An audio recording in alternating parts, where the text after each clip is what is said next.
I don't have a million girlfriends because there's always too much to do at home to be out spending time with friends.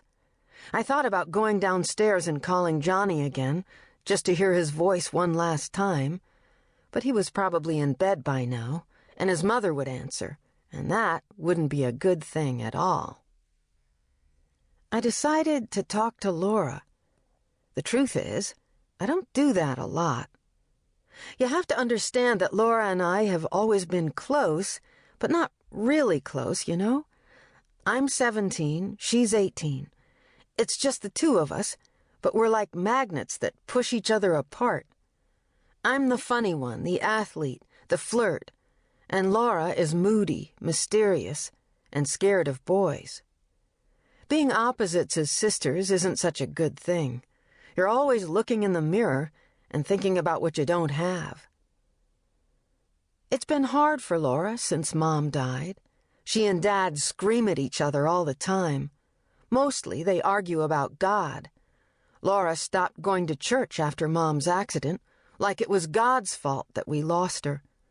Dad tells her she's going to hell for turning her back on Jesus. Yeah, he really says stuff like that. Dad has always been a starched shirt-on Sunday Christian, even more so these past few years without Mom.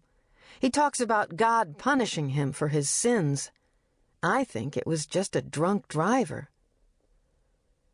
Me, I found out who I was after we lost Mom. I know how that sounds, but I had to take over, do the cooking, do the cleaning, keep the house together. I decided that you have to pick a direction in life, and that's that. I'm going to go to college, marry Johnny, become a physical therapist, and help people recover from serious injuries. You know, like Mom never got a chance to do. Laura is jealous that I'm so sure of where I'm going. I made up my mind to talk to her. I got out of bed and slipped down the hallway to her room. You can't really be quiet because the floorboards screech like witches. I tapped gently on her door. Laura? On most nights, the yellow lamp beside her bed glowed until very late, and I would find her with a book under her nose. Tonight, there was no light under the door. When she didn't answer, I turned the knob carefully and went inside. Laura? I said again. She wasn't there. She hadn't come home yet. I switched on the light, which made my eyes squint and blink. Her room was the way it always was.